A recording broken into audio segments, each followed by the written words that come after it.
L'aptonomie est une pratique qui relie le corps et l'esprit par le toucher et permet notamment aux parents de mieux sentir le bébé bouger pendant la grossesse. Sur le site de référence aptonomie.org, il est dit que le contact aptonomique procure un sentiment de complétude, de sécurité, de sûreté de soi qui libère la parole intime et authentique et qui remanie la pensée, la manière d'être au monde, de le percevoir et de le vivre. Cette science de l'affect permet une réelle reconnexion avec son corps qui ne se limite pas seulement pendant la grossesse, puisque cette pratique transdisciplinaire peut accompagner à tous les âges de la personne, de la vie prénatale jusqu'à la fin de vie. Il existe l'aptopsychothérapie, qui est l'accompagnement des difficultés psychiques. Il y a également l'aptocinésie, qui est l'accompagnement des soins médicaux et paramédicaux. Et puis pour finir, l'aptonomie pré- et postnatale, qui correspond à l'accompagnement de la grossesse, de l'enfant et des parents. C'est sur cette dernière discipline que j'ai décidé d'interviewer Aline. Aline est une amie, jeune maman de 3 beaux enfants, Maya, Léon et Clémentine. Quand Aline m'a raconté les conditions assez exceptionnelles dans lesquelles se sont déroulés son dernier accouchement grâce à l'aptonomie et au soutien de son mari Hugo, je lui ai alors tout de suite proposé de l'interviewer pour qu'elle vous raconte leur incroyable expérience et qu'elle puisse vous vanter tous les aspects positifs que cette pratique naturelle offre au-delà d'établir une relation très intime, autant pour le futur papa que pour la future maman. Je vous souhaite donc à tous une très belle écoute. Bonjour Aline, moi je suis ravie de te retrouver pour parler d'aptonomie. Bonjour Sarah, Est-ce que tu veux merci. bien, on va commencer par les présentations. Qui es-tu globalement? Alors, du coup, moi, je m'appelle Aline, j'ai 31 ans et je suis déjà maman de 3 enfants. Donc, je vais me présenter uniquement de mon côté familial parce qu'en plus, en ce moment, au niveau professionnel, je suis un peu en reconversion. Mhm. Donc, en tout cas, personnellement, je suis maman de 3 enfants et je suis mariée avec Hugo depuis 5 ans. Donc, ma plus grande, entre guillemets, parce qu'elle n'est pas vraiment grande, elle s'appelle Maya et elle a 4 ans. Ensuite, j'ai mon petit garçon qui s'appelle Léon, qui a 2 ans et demi, et ma dernière Clémentine, qui a 6 mois. Voilà. Donc, c'est 3 enfants assez rapprochés, c'est assez sportif, mais voilà, je suis très heureuse, voilà, Moi, je avec te ces... connais depuis même avant ton mariage, puisque j'ai fait tes photos de reportage mariage, un très beau Oui. mariage. Et puis, je suis heureuse du coup de suivre l'aventure avec toi et notamment l'expérience que tu vas nous partager est juste incroyable. Enfin, quand tu m'as raconté, c'est toi qui vas nous raconter, mais je me dis, il faut absolument qu'on en parle sur la chaîne. Alors, on reprend, on a dû faire une petite pause parce que, comme Aline l'a dit, elle est entourée de 3 enfants. Et là, il y a une petite puce vous ne pouvez pas la voir, mais elle est magnifique. Peut-être qu'on aura une photo de présentation pour vous la montrer. Mais voilà, elle est présente, toute sage à côté de nous. Et puis, finalement, c'est un de tes enfants, si je ne dis pas de bêtises, qui t'a amené, même un de tes enfants, qu'est-ce que je raconte? C'est ta grossesse, c'est tes premières grossesses Mm. qui t'ont amené à l'aptonomie. Et j'aimerais bien que tu nous dises un petit peu, justement, qu'est-ce qui a fait que tu t'es dirigée vers ça et qu'est-ce que c'est pour toi, l'aptonomie? Alors, ouais, en fait, quand je suis tombée enceinte de Maya, en fait, j'ai fait une première... il faut savoir que, je sais même pas si tu es au courant, Sarah, d'ailleurs, de cette histoire, mais il faut savoir qu'en fait, j'ai fait une première échographie et en fait, il s'est avéré que j'avais 2 bébés dans le ventre. Ah non, je n'étais J'étais pas au courant. enceinte, j'étais enceinte de jumeaux en fait quand j'étais enceinte de Maya. Et il s'avère que à peu près vers 2 mois et demi, j'ai perdu le deuxième bébé. Donc en D'accord. fait, j'ai fait une fausse couche, mais uniquement sur un des 2 bébés. Il s'avère qu'en fait, c'est des fausses couches qui sont invisibles en fait parce que il n'y a pas de perte, il n'y a rien. Donc en fait, on ne le voit pas. On le Mhm. sait uniquement à l'échographie. D'accord. Donc il faut savoir que le bébé avait un cœur. J'ai même une échographie où j'ai bien 2 bébés hein, sur l'échographie. Hmm. Et en fait, moi, il y a eu ce moment, tu vois, du coup, où je suis complètement comme si, tu vois, j'étais en dehors de mon corps. Parce qu'en fait, vu que j'avais perdu un des bébés, et ben en fait, je m'étais décrochée un petit peu de ma grossesse. Ok. Et, Ouais. et en fait, avec Hugo, parce qu'Hugo, c'est quelqu'un qui est très investi et qui était vraiment très, très heureux de devenir papa. Il y a un moment où il m'a dit: «Bon, là, ça va plus du tout, enfin, il va falloir qu'on se reprenne en main parce que ce bébé-là, celui qui était dans mon ventre, Mm. Donc à l'époque, on savait pas encore le sexe. Lui, il n'a rien demandé en fait. Ce bébé-là, il a rien demandé et lui, il veut juste être là en fait. S'il est encore là, c'est qu'il va bien et que voilà quoi, il faut qu'on se reprenne. Et, en discutant un peu avec ma sœur, elle me dit, bah tu sais, j'avais déjà entendu parler de l'autonomie. Moi, j'en avais jamais entendu parler. J'ai entendu parler de l'autonomie, c'est quelque chose qu'on fait avec le papa. En fait, c'est une préparation qu'on fait avec le papa, mais bon, j'en savais pas plus que ça en fait. Donc voilà, me voilà à prendre des renseignements dessus, à appeler quelques professionnels, à essayer de trouver quelqu'un qui me corresponde au téléphone. C'est pas toujours facile, quelqu'un de disponible aussi, parce que c'est une Mm. pratique qui n'est pas encore hyper répandue, parce que ça demande une formation pour les professionnels. Ouais. Et donc, je commence l'autonomie, du coup, avec ce bébé dans le ventre, à peu près vers 4 mois de grossesse.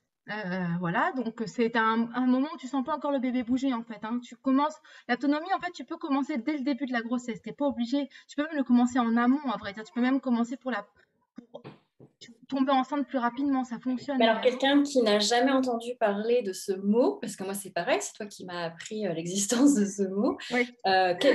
qu'est-ce que tu dirais en fait pour décrire en quelques mots déjà? Alors, scientifiquement, ça veut dire en fait, c'est en fait, c'est pour rentrer en affect avec l'autre personne. C'est la science de l'affect en fait. Ouais, c'est ça. Comment est-ce que ça se traduit en fait dans les exercices qu'on peut faire? C'est qu'en fait, pendant ta grossesse, tu vas en fait avec le papa, c'est toujours à trois en fait. Il faut savoir que Mm. l'autonomie, ça ne se passe jamais toi et le bébé. Ça va être vraiment la différence par rapport à d'autres moyens en fait de préparation à l'accouchement. C'est que tu n'es jamais seul avec le bébé. Tu es Mm. toujours à trois. Et c'est ce trio en fait qui va permettre euh, de faire sentir au bébé qu'il est présent dans ton ventre et qu'il est libre et autonome déjà dans ton ventre. C'est ça, c'est par le Et toucher. exactement, c'est par le toucher. Donc en fait, le père en fait, il va apprendre en fait à t'enrouler, te faire sentir en sécurité, à te mettre en confiance en fait avec cet enfant que tu as. Mm. Et toi également, tu vas montrer à l'enfant qu'il est là dans ton ventre et qu'en fait qu'il est déjà autonome en fait et qu'il est déjà en sécurité. C'est en fait c'est ça que tu fais en autonomie. Mm. Il y a du massage aussi, j'imagine. Alors, il y a du massage, mais en fait tout est lié au bébé et en fait, comment expliquer et à ce trio en fait le massage il va pas être juste pour masser pour faire du Mm. bien, c'est-à-dire que c'est un massage qui permet en fait de se rendre compte de ses membres, de se rendre compte que tu es entier, que tu as un corps, que tu as des bras, que tu as des jambes, que tu as un ventre, que tu as une base, la base qui te permet de te tenir pour tout, te permet de te tenir assis, qui te permet de te tenir debout, qui permet à l'enfant de également de quand il va grandir de se relever, de se soulever. Tu vois, c'est cette base-là. Si un enfant n'a pas de base, en fait, Ouais. il ne pourra rien, en fait. Et c'est par cette base que le père, en fait, il va faire sentir à la mère, à la future mère, qu'elle est en sécurité. Et que Mm. c'est par ce trio, en fait, que tu vas construire une famille. En fait, moi, ce que j'ai bien aimé dans l'autonomie, ce que j'ai pas ressenti tout de suite, au début, pour moi, c'était juste une façon de se reconnecter au bébé, de sentir le bébé bouger. C'est hyper marrant l'autonomie au début parce que en fait, c'est très, tu as des résultats assez rapidement, c'est-à-dire que tu vas faire une séance, et puis là, la première séance, c'est facile, elle t'apprend en fait à faire bouger ton bébé. Donc, à ce que Mm. ton bébé te réponde. Ce qui est fou, parce que ça Ouais. veut dire que tu vas mettre ta main en haut à droite, ton bébé va donner un coup en haut à droite. Ouais. Tu vas mettre ta main en bas à gauche, tu vas faire venir ton bébé en bas à gauche. Mais en fait, tout ça, ça va plus loin que ça. C'est-à-dire qu'après, tu te rends compte que même avec la pensée, que tu peux faire bouger ton bébé dans le ventre, et c'est ça qui est fou. Et Génial. d'ailleurs, Tu veux dire ta propre première pensée ou moi je pars un peu plus alors oui, bah alors ça, énergétique, bah mais en fait, c'est à partir. Je vais t'expliquer je vais te parler de ce qui m'a fait changer d'avis sur l'autonomie et ce qui m'a permis de me rendre compte que ça allait m'aider, en tout cas pour les accouchements. C'est qu'un jour, en fait, tu vois, avec Hugo, on avait, il y a une séance qui s'appelle le centrage en autonomie. C'est à ok. peu près la quatrième ou cinquième séance. Donc en fait, la Et maman, combien elle de a séances annoncé du coup, à peu près? 7 ou 8, il me semble, en tout. D'accord. Il y en a beaucoup, hein. Il y en a beaucoup, hein. Par rapport à des préparations classiques, il y en a Et c'est ce vraiment que tu beaucoup. disais, c'est un bel investissement, je me rappelle quand tu pratiquais. Oui, alors bah oui, c'est ça, il faut du temps quand même parce que tu as 1 à 2 séances par mois. contrairement en fait aux préparations à l'accouchement qui commencent souvent au dernier trimestre. Ouais. Là, c'est une préparation qui commence très très tôt dans la grossesse. Et comme tu Voilà, disais, très ça peut très tôt. même être en amont, enfin, Oui, ça peut être en amont. Il y a des femmes qui l'utilisent pour justement augmenter entre guillemets leur fécondité. mmh. Oui, parce que c'est Parce pas qu'en fait, uniquement pour la grossesse, ça faut le préciser aussi, mais ah non, non, alors moi j'en parle pour la grossesse, mais tu as des personnes qui l'utilisent également pour des personnes handicapées, pour des personnes âgées. C'est toujours pareil en fait, ce fait que vraiment l'objectif de l'autonomie, c'est que tu te sentes euh, dans ton corps avec une autre personne et que, quand tu te sens en confiance en fait mmh. finalement. Et donc en fait, ça te permet de tout ressentir, de tout Une petite question ressentir. un petit peu, voilà, je pars un peu, je sais que tu vas Vas-y. rebondir après sur ton expérience, mais elle Oui, me bien vient sûr, il n'y comme a pas de ça. souci. Est-ce que du coup, Hugo, qui lui est un homme et qui, dans ce cadre d'accompagnement de grossesse, Mm. alors tu peux peut-être pas parler pour lui, mais quand même, est-ce qu'il a eu l'impression aussi de lui apprendre à mieux sentir des choses aussi dans son corps au travers de Alors t'accompagner? oui, parce qu'en fait, le professionnel en autonomie, il va, avant de montrer sur moi, il va Hmm, toujours montrer à Hugo ce qu'il doit me faire ressentir. ouais. Donc en fait, lui va montrer à Hugo comment placer mon dos, comment placer sa main, comment faire le massage, comment à chaque fois il lui fait ressentir la différence entre un toucher présent, un toucher autonomique, ce qu'on appelle Hmm, ça, c'est pas, tu vois, il y a une différence entre je te touche l'épaule et je te touche l'épaule, c'est-à-dire vraiment je ouais, t'accompagne clairement. dans un mouvement. En fait, il y a vraiment une différence. Et donc, le professionnel fait toujours sentir ça au père avant qu'il puisse me faire ressentir à moi. En fait, moi, Super. en soi, le professionnel me touche jamais seul. En fait, il va toujours me toucher avec Hugo pour Hmm, accompagner. hmm, Donc oui, oui, lui, évidemment qu'il a ressenti ces différences. Et dans mon expérience, c'est exactement ce qui s'est passé. C'est-à-dire que euh, dans le centrage, en fait, c'est une technique en fait pour apaiser les douleurs. C'est-à-dire hmm. que le professionnel va arriver, il va venir te pincer au niveau de l'intérieur de la cuisse pour te faire sentir que ça fait mal. J'avais Voilà, vu ça en vidéo, ouais. voilà, ça te fait mal, clairement, c'est pas agréable. Et là, en fait, tu fais un centrage, donc c'est-à-dire que tu intègres tous les éléments de la pièce. Et en fait, tu te promènes visuellement et tu fais un peu comme tu veux, mais c'est-à-dire que tu pars toujours de ta base et de ton ventre avec ton bébé. Et avec ton bébé euh, et Hugo de son côté, puisqu'on était séparés, hein, il n'était pas à côté de moi, Ok. on va faire les mêmes cheminements dans la pièce. Voilà, et en fait, tu vas, entre guillemets, comme analyser la pièce où tu es, jusqu'à ce que le père, lui, va venir rencontrer le bébé, mais par la pensée, forcément. J'adore. Et ce qui est incroyable, c'est que moi, c'est pour ça que ça a changé ma vision des choses, c'est que quand Hugo a fait ça pour la première fois, Maya a explosé dans le ventre. C'est-à-dire qu'elle a tapé des mains, tapé des pieds, au moment où lui, par la pensée, alors que moi, je ne le sais pas quand est-ce qu'il vient rencontrer le bébé, Hmm, puisque c'est dans sa pensée, tu ouais. vois. Ah, Voilà. c'est Et en top. fait, à ce moment-là, Maya a explosé. Et en fait, je l'ai su après, et forcément, là, tu te dis, ça veut dire que juste par la pensée, en fait, le bébé ressent qu'on est là et qu'on est présent pour lui. Oui, oui. Hmm. Donc, c'est incroyable. Alors après, le toucher aide beaucoup, mais ça veut dire que rien que comme ça veut dire que tu peux faire comprendre à ton bébé ce que tu veux de lui, entre guillemets, Avec ce que tu l'intention, attends de ouais. lui, Hmm. avec l'intention, exactement. Ouais, ça va même au-delà de cette connexion avec l'enfant, hein, parce que du coup, bah, si bien évidemment tu es capable de faire passer ce message-là, voilà, à travers les tissus, etc. Enfin, Mm. bah, d'adulte à adulte, c'est pareil, quoi. Enfin, ça rejoint un peu Exactement. la télépathie dans un sens. C'est exact. Non, mais c'est vrai, c'est assez incroyable pour ça. Et c'est vrai que même, je trouve, en tout cas pour l'autonomie, hein, c'est vrai que la grossesse c'est quand même un moment qui est particulier pour l'homme et pour la femme, parce que la femme, bon, bah, on a un changement physique, on a un changement d'humeur, Hmm.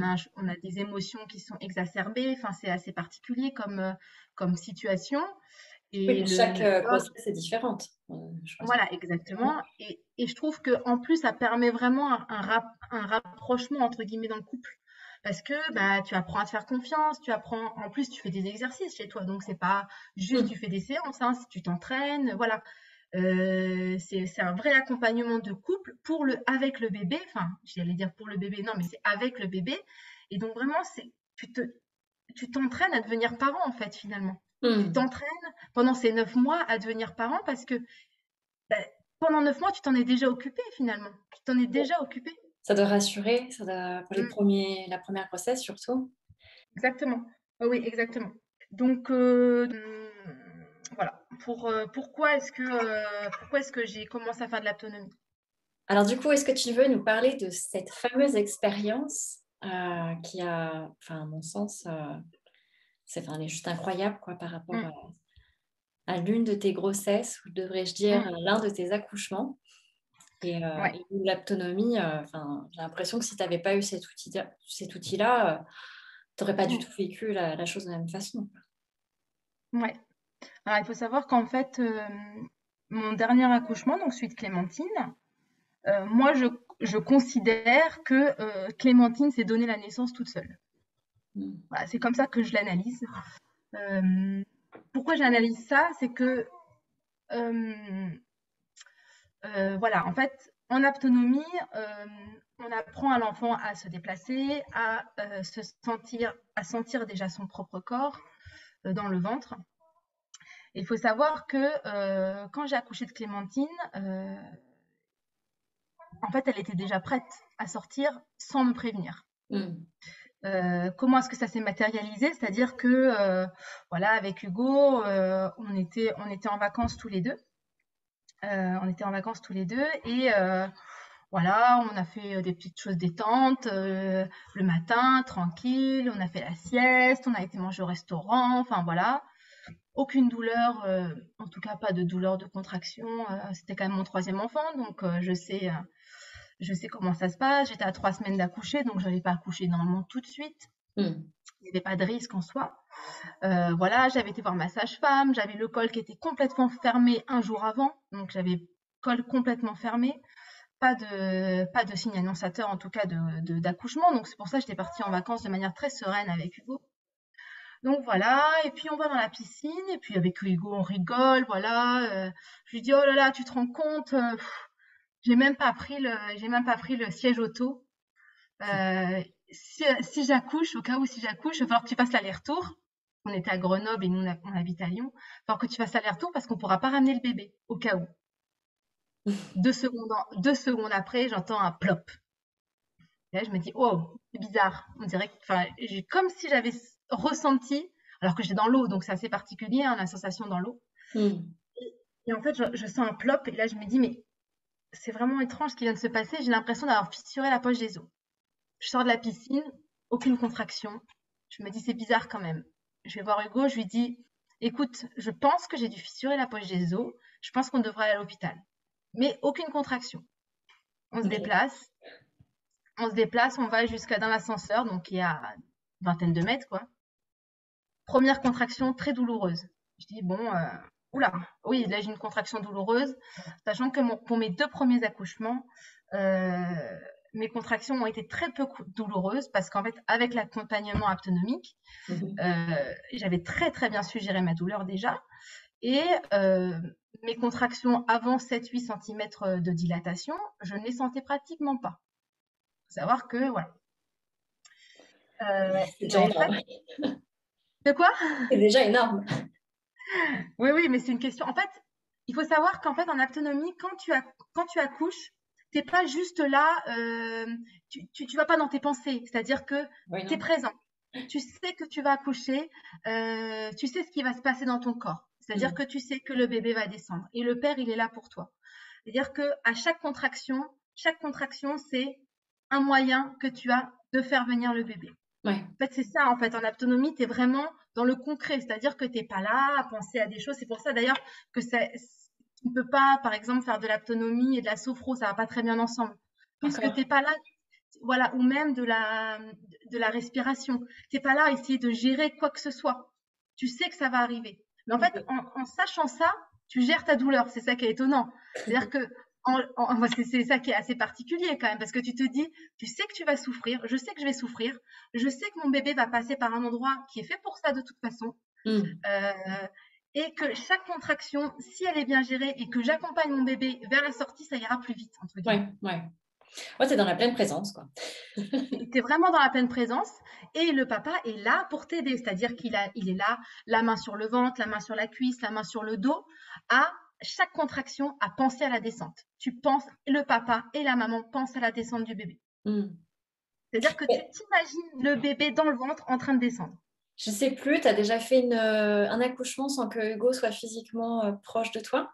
Ou à chaque fois, il a pu... Jamais. Ah. Et d'ailleurs, c'est incroyable, mais je n'arrive pas enfin, c'est-à-dire qu'en autonomie, tu crées une telle présence, c'est-à-dire que tu as ce besoin, le besoin de ton conjoint ou du coparent, peu importe, ou si c'est ta mère, peu importe, enfin, la personne qui a fait de l'autonomie avec toi, pour t'aider. C'est-à-dire que tu ressens le besoin. Ouais. Tu se ressens. Moi, c'est-à-dire que à chaque fois qu'Hugo posait sa main dans mon dos, je sentais qu'il m'aidait. Après avoir fait cet aparté, tu me connais, j'ai tendance à digresser. Bref. Donc je reviens, donc je monte, j'étais dans cet ascenseur. Première contraction un peu douloureuse. Oh, je lui dis, une contraction comme ça me paraît bizarre quand même. Je lui dis, je pense qu'on va y aller à la maternité parce que ça me paraît bizarre. On va faire les valises, on va prendre la voiture, on va aller à la maternité. On était à 10 minutes, la maternité, pas très loin. Puis je me dis, bon, quand même, je vais quand même aller aux toilettes parce que j'ai quand même envie de faire pipi. J'ai quand même vérifié que ce soit pas que ça, quoi. Je fais pipi. Et puis là, une autre contraction. Finalement, je compte même pas les contractions, je compte même pas l'espacement, puisque, j'étais pas dedans, quoi. Pour moi, c'était pas du tout, il n'y avait pas d'urgence, quoi. Puis là, je me dis, oula, ça fait mal quand même. Hugo, attends, j'ai besoin de toi. Hop, justement, hop, il met sa main. Il me dit, ça va? Je dis, bah ouais, mais quand même, elle était douloureuse, quand même. Costaud, quoi, un peu douloureuse. Et puis là, je lui dis une phrase qu'il faut pas dire, j'ai envie de faire caca. Je le dis assez crûment, mais c'est ce qui s'est passé. Et toutes les femmes qui vont accoucher et qui n'ont pas de péridurale le savent. Quand on a envie d'aller à la selle, souvent c'est que c'est annonciateur de le bébé qui est en bas en fait. Ouais. C'est-à-dire que le bébé en fait il est déjà dans l'espace où voilà, sur le chemin. Là, j'ai 5 contractions très très douloureuses avec Hugo qui m'aide comme il peut, où je jure, voilà, j'ai jamais eu une douleur comme ça. Mais Hugo qui est là avec moi, c'est-à-dire qu'il est toujours présent, toujours dans l'accompagnement. Et là, il me dit, je pense que tu vas accoucher. Donc, entre-temps, il appelle les pompiers, voilà, etc. Je me lève. Et là, je me baisse. Je dis à Hugo, je vais accoucher. Je me baisse. Hugo pose sa main. Et Clémentine, en fait, elle descend. C'est-à-dire que elle descend d'un coup. Elle glisse, tout simplement. Vraiment, il n'y a pas ce passage de la tête, des épaules, rien. Elle glisse. Et c'est pour ça que je dis que, pour moi, elle est née toute seule. C'est-à-dire que Clémentine, elle n'a jamais eu besoin de moi, en fait. Clémentine, en fait, elle savait, en fait, depuis le début, depuis qu'elle a 3 mois, même avant, on fait de l'autonomie avec elle, elle sait, en fait, pour moi, que son but à elle, c'était de sortir. Donc, au final, t'as accouché en combien de temps? Parce que c'est alors, au final, ma première contraction était à 16h15 et j'ai accouché à 16h35. Ouais, incroyable. Donc, attention, oui, c'est incroyable. Oui, non, mais, c'est-à-dire que, et entre-temps, je n'ai pas... en fait, en soi, il paraît que je pense que j'ai perdu les os, mais Clémentine était déjà, en fait, descendue et a fait comme un espèce de bouchon. Donc, en fait, j'ai pas vraiment perdu les os, c'est-à-dire elle est sortie en même temps que les os, quoi, en fait. C'est-à-dire que j'ai eu aucun signe annonciateur, attention, j'ai eu aucune contraction de la journée. Ouais. J'ai rien eu, c'est-à-dire qu'il n'y a pas eu un moment donné où je me suis dit, oh là là, quand même, je me sens bizarre aujourd'hui. Pas du tout. Donc en fait, en l'espace de 20 minutes, j'ai eu ma première contraction et après elle est sortie. Et j'ai dû avoir je pense une dizaine de contractions, même pas une dizaine de contractions. J'ai pratiquement aucune après séquelles, mais ce qui est fou de se dire, c'est que, c'est ça que, c'est vraiment pour moi ce qu'on a fait en autonomie a permis ça. C'est-à-dire que il a permis à Clémentine, pour moi, de savoir quel était le chemin, même avant. Tu penses que c'est vraiment l'autonomie ou c'est le fait d'avoir peut-être eu d'autres grossesses avant et ton corps Alors, aussi forcément, le fait d'avoir d'autres grossesses avant, ça fonctionne. Mais en fait, ça s'est déjà passé avec mes 2 autres enfants. Mes autres enfants, ils n'ont jamais été mal positionnés dans mon corps. Mm. pendant mes accouchements. Euh, Ils ont toujours été, c'est-à-dire que quand j'arrivais à la maternité, ils n'étaient pas forcément très bien positionnés. Ils se retournaient tout seuls parce que avec l'autonomie, Mm. quoi, dans le fait de penser, si on me disait oh là là, elle est pas très bien tournée. Donc nous avec Hugo, qu'est-ce qu'on faisait à chaque contraction? Oh, faut que le bébé se retourne et descende, faut que le bébé se retourne et descende. Hop, et il se retournait tout seul en fait. Parce que tu es tellement dans le bébé le sait en fait, il Ouais. sait communiquer avec toi. Il sait ce que tu veux lui faire comprendre. Finalement, ça fait déjà 6 mois que tu lui fais comprendre plein de choses à ce Mm. bébé. Tout le monde allait très bien, hein, d'ailleurs, hein. Je Mm. n'ai pas dit la fin, mais Clémentine allait très bien. Et voilà, la force de l'autonomie, c'est ce bébé qui a ce regard sur le monde incroyable. Mm. C'est-à-dire que tu prends ton bébé et en fait, tu as un mouvement à faire en autonomie dès que le bébé est né pour lui faire comprendre que oui, tu es toujours là en présence. En fait, tu mets ta main en fait sous la base du bébé, en Ouais. fait, et en fait, tu le portes en le tenant uniquement par la base. Et en fait, c'est incroyable de voir qu'un bébé de Entre deux les jambes, minutes, faut que je mime un petit peu ce oui, que tu es en train de entre les jambes, voilà. Donc, entre les jambes, avec la main dire. sous la base, un bébé de 2 minutes est capable de se tenir droit, avec Mm. des yeux grands ouverts sur le monde, et c'est incroyable. Ouais. C'est incroyable. Euh, D'ailleurs, c'est un des reproches que l'on peut faire à l'autonomie par la suite, c'est que souvent, ça fait des bébés qui sont un peu trop éveillés. Ouais. Parce que justement, c'est des bébés trop curieux on leur a appris en fait à être curieux du monde en fait. On leur a appris, on les a stimulés, on les a tellement stimulés, on leur fait tellement comprendre qu'il y a plein de choses à découvrir Mais c'est pour ça qu'en qu'elle est fait, venue rapidement. mais voilà, Clémentine était très très très très très pressée de venir, hein, on pourrait dire ça, mais voilà. Et Donc toi, en tant que femme, après cet accouchement, quand même, enfin, c'est assez perturbant dans un sens, quand même, d'accoucher tout seul. C'est pas tout le monde qui en a ouais.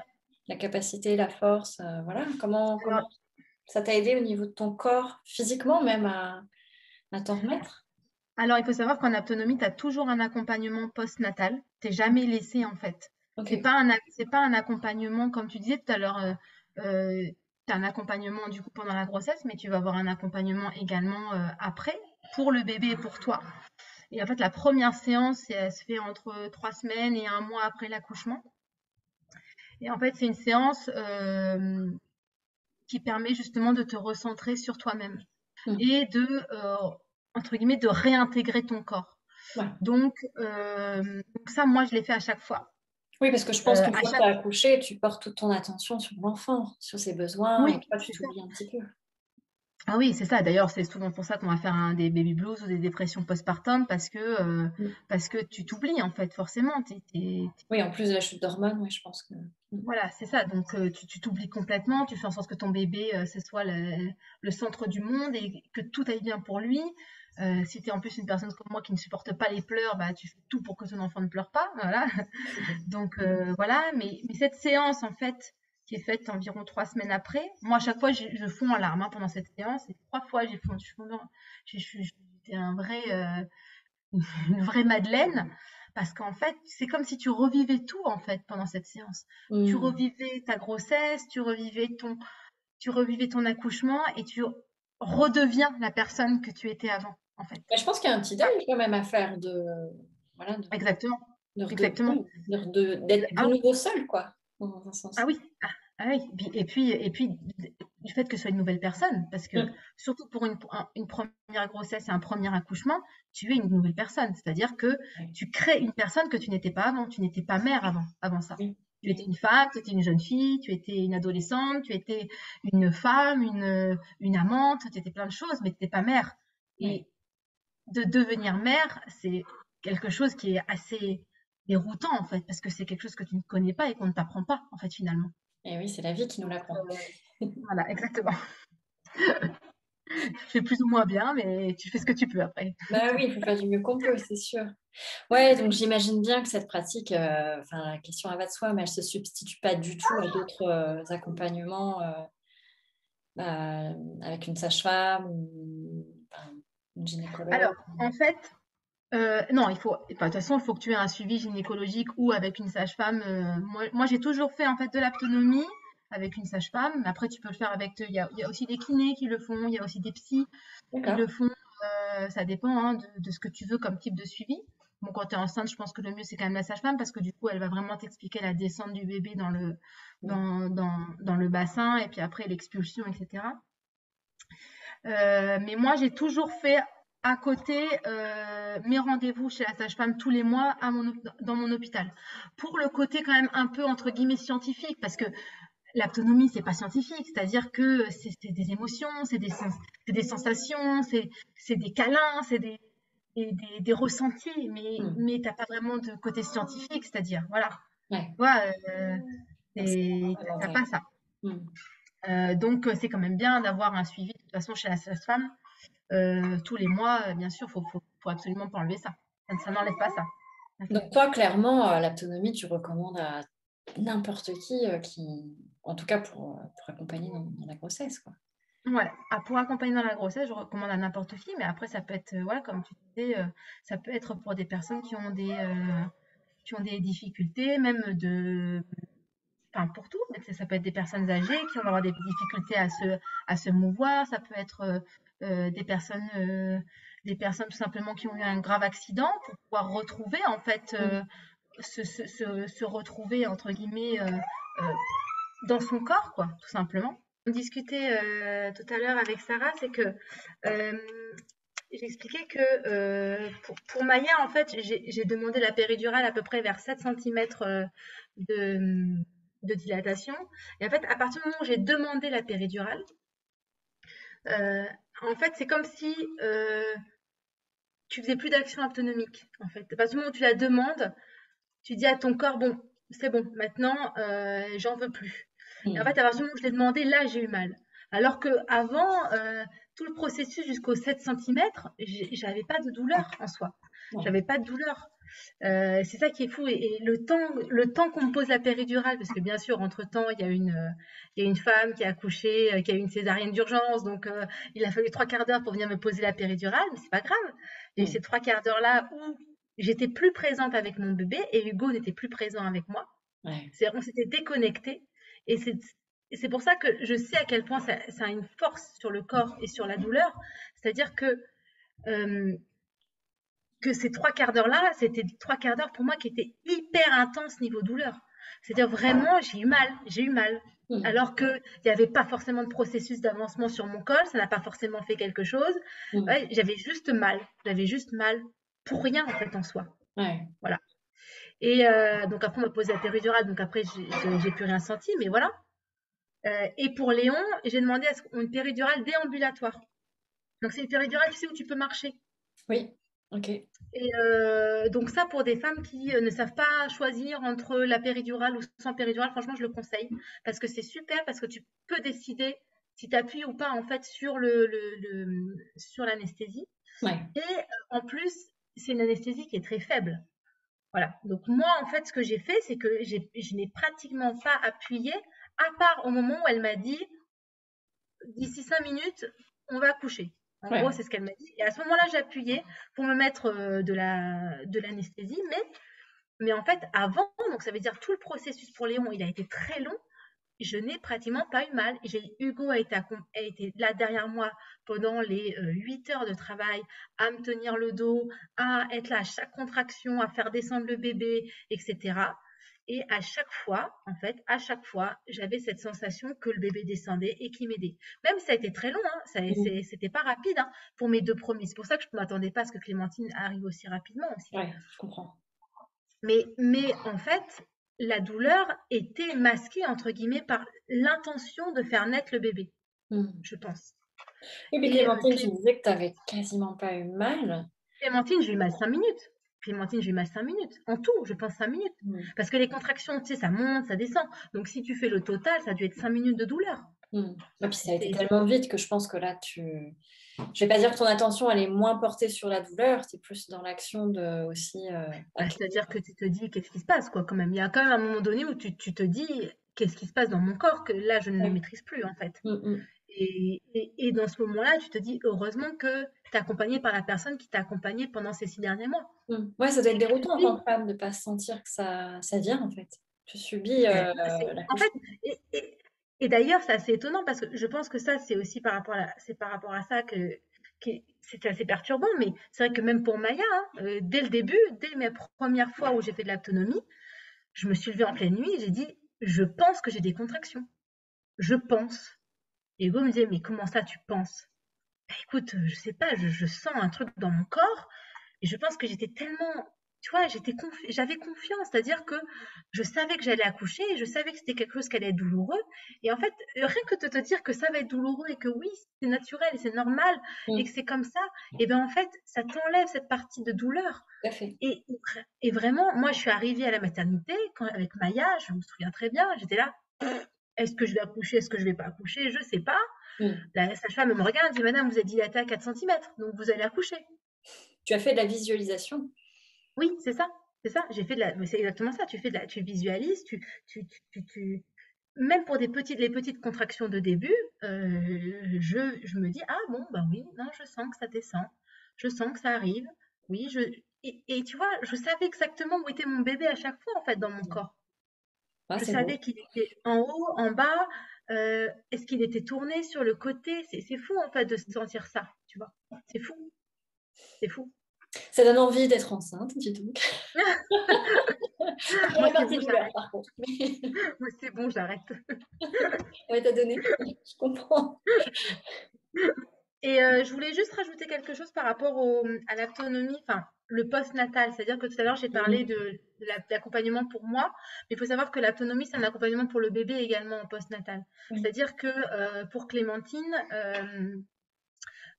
comme pour mes autres enfants, on a fait de l'accompagnement après. Et en Mhm. fait, tu apprends en fait au bébé à ne pas être porté comme un sac, quoi, comme ça. Ouais, C'est-à-dire ouais. que porter un bébé autonomique sous les bras, ça n'existe pas en fait. Mhm. Parce que le bébé, en fait, il a tellement appris en fait à être soutenu par sa base. Ouais. Voilà, il a tellement appris à être soutenu par sa base. Tu vois comment elle redresse sa tête, regarde. Ouais, ouais, tout Voilà, droit, du coup. Ouais. voilà, tu vois. Il a tellement appris à être soutenu par sa base que en fait, tu dois apprendre en fait des mouvements pour que ton bébé, en fait, il continue à sentir cette confiance que tu lui Mhm. as donnée dans le ventre. Ouais. Imagine, le bébé dans le ventre, il a tous les mouvements, il peut bouger dans tous les sens, etc. Lui, il sort, c'est comme s'il était handicapé, en fait. Oui, il lui faut Un des bébé, repères. faut se mettre à sa place. Un bébé, il est handicapé. Il Mhm. arrive, tout est lourd. Tout Mhm. est lourd, et ses bras sont lourds, sa tête est énorme, ses bras, ses jambes, ils bougent dans tous les sens, ça n'a aucun sens. Mhm. Par l'accompagnement autonomique, le bébé, en fait, il va se rendre compte que tu lui fais confiance et qu'il peut être autonome même avec ce côté, même avec cet handicap. Mhm. Mhm. Ouais, Et du coup, ça lui donne confiance forcément lui aussi. Mhm. ouais, c'est des enfants. Alors après, bon, nous, on l'a fait beaucoup avec Maya, ça, on l'a fait un petit peu. Ça a moins fonctionné avec Léon parce que Léon, il était un peu patapouf, mais Maya, ça a très bien fonctionné.